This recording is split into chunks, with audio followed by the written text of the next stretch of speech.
I have a short prepared statement. I'm not going to make it very long because we've got ongoing operations that are going right now. The battle is continuing, and obviously for the security of our troops, we want to make sure that we don't give away any operational security sensitive items. That being said, I'm willing to take some questions from the press and answer your questions as best I can. I trust anything I say will be redacted if I can. I'm with TCNN, Third Coast News Network. The majority of this event I've been with Western Forces, assaulting positions towards the hexafluoride building. It's been going really well. We ended up, just before getting out of the AO, we ended up clearing out that building. Having to do it several times because they kept pushing right into it. Which building are you referring to, sir? I think it's building I on the map. The hexafluoride building went up here? Yeah, Okay. if I'm not mistaken.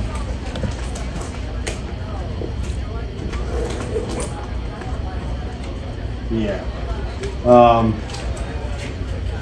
Clearing that out several times. We had forces that had hid themselves away and allowed a lot of forces to pass by them. They tried embedding themselves in the dark and the darkness and the chaos that was going on inside it. It didn't work out very well for them. They were eventually taken out. So, went well. Yeah, we had we believe this was going to be a rather dangerous operation for what we were doing here. As you know, Eastern Empire has made multiple efforts to come into the JUC district, mainly because of the strategic nuclear facility that's known as the JUC facility.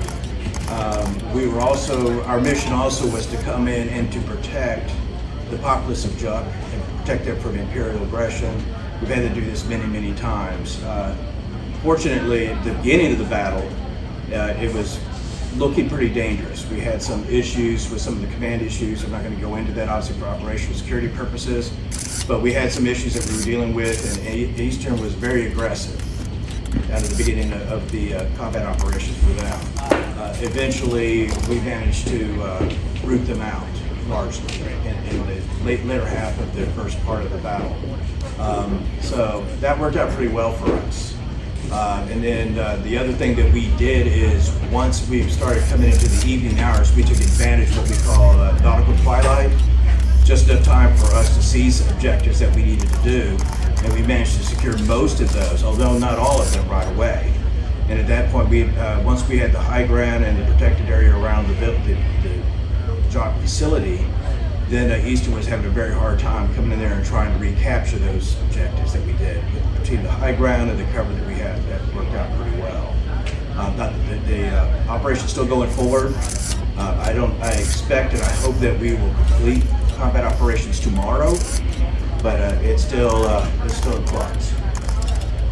Then we have a question over here in the press pool. Yes, sir. Kyle Stewart, CNN. What is it looking like as far as the operation going? Does it look like it's more in your favor, or is it? Well, right now, it's going very well. Unexpected considering how the operation started. Eastern was very, very aggressive.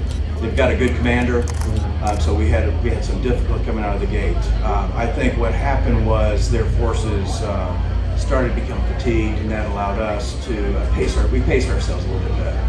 And so once we did that, we went ahead and started taking the objectives. And toward the end of the afternoon today, it actually worked out pretty well, as well as this evening. Do you have any major concerns for going into combat tomorrow? Or? Well, the weather's going to be a factor. I understand that at least the weather I'm getting from my intelligence officer is telling me it's supposed to rain tomorrow. We don't have any idea how much rain we're going to get. And I still believe that the Eastern Empire's got a lot of fight in it still.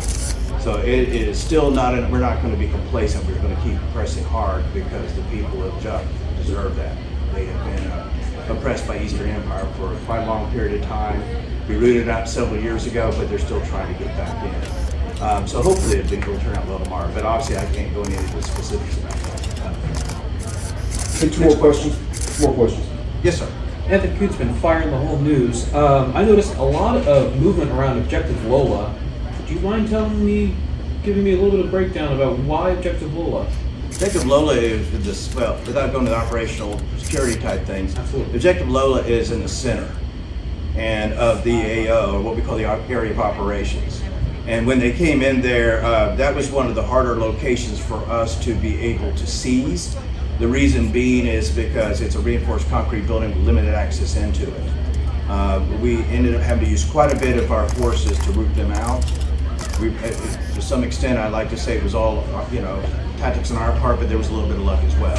Eastern was really dug into that particular facility, and that's why it took so long time to get through. One more question?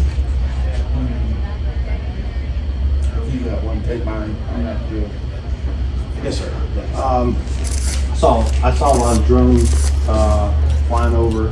I assumed for the most part that they were all friendly because I didn't get taken out by one. How effective would you say that your drone cover has been at this operation? It's interesting you should say that because most of those drones were actually Eastern Empire drones.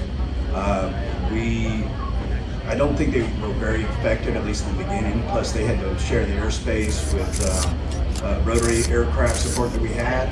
And then when they did, they primarily used them at night. And at the time that, at least as of when I stopped to take this press conference, there was only about 3 or 4 drones out there. So I think they had a limited number of them that had night vision capability. And most of them were sent trying to locate our troops where they were going, but they didn't seem to react, and they certainly were not ordnance, loaded with ordnance. Colonel, we thank you for your time. Thank you for holding this press conference. Good luck to your troops tomorrow. Appreciate the press for their cooperation.